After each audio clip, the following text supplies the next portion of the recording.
Oh hi!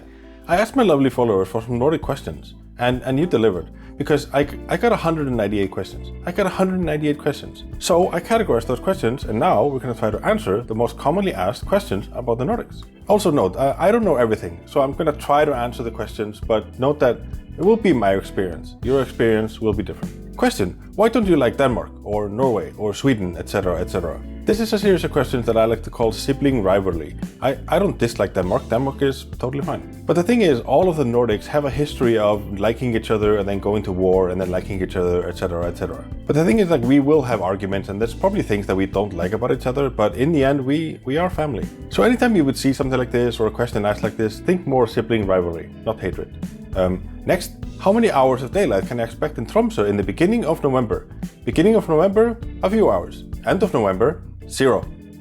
Next, how do you make friends in the Nordics? This is another common one, and the joke answer is that nobody in the Nordics makes friends after 20, they only make acquaintances. Though I do think Nordics are social, just not in the way other people count as social. The Nordics are more reserved, and I think individualism is quite strong here. Also, the winters can make it hard to socialize. It's hard to make friends in the long dark. But it is possible, just know that it takes time and you might have to initiate contact more than you used to.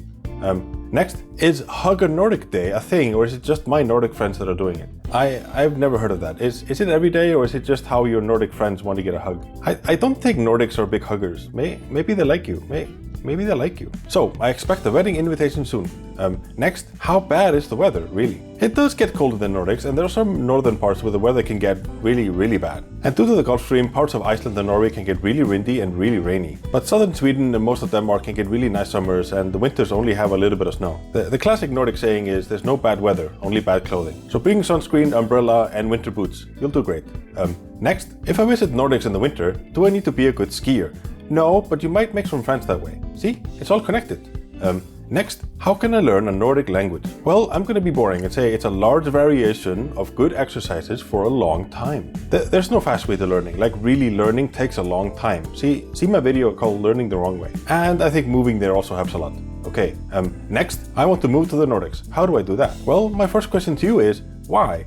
But this is the thing that has a lot of complicated parts. There's so many things you have to consider. Most common ways is if you go to university or if you get a work at a Nordic company. That's how most people move. And because there are so many moving parts, I think my best advice is look at the official website for the country that you're moving to and look at it based on how you would like to move, if it's school or work or whatever.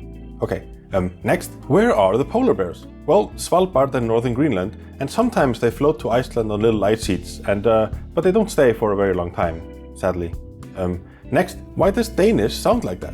Weak, unstressed vowels, soft and plosive, and influences from Middle Low German that the other Nordics didn't get as much. Danish also has a feature called stød, where you split the syllable into two phases. It's kind of like you pause for a little while. Here's an example of her versus dog.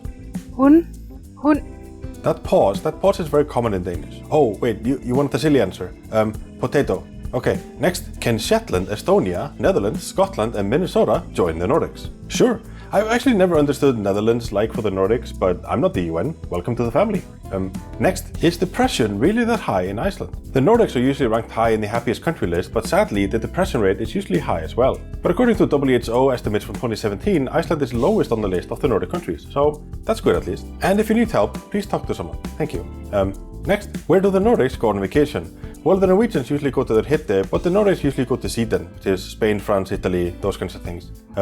Next, who are the Sami? Sami are people native to the northern parts of the Nordics, with their own languages and a rich culture, clothing, art and music and more. They have been historically marginalized and were not recognized as indigenous until recently, way too recently. Work has been done, but there's always more work to be done. The Sami are important, they are a big part of Nordic history. Next, how bad are the taxes really? Many of the Nordic countries have tax brackets, so the higher your salary, the higher the tax rate. Using the official Norwegian tax calculator, a median salary of 660,000 would give a tax of 26.5%. But if you take in $1 million a year, the tax would be 32.4%. Sweden's average tax rate is 33%, and in Iceland it's between 31 and 37%. And for high salaries, it can go up to 46%. And for the Americans in the audience, that number is kinda it. That's basically it. You just pay the tax. Next, my name is Berit. Hi Berit. What does my name mean and why do Norwegians not want to tell me and look uncomfortable when I ask them? Berit is a variation of Berita, which is an old form of Birgitta, which means mighty or exalted. And Norwegians just look uncomfortable by default. Don't worry. And there we go. Thank you so much for submitting. This was great fun. And okay, bye.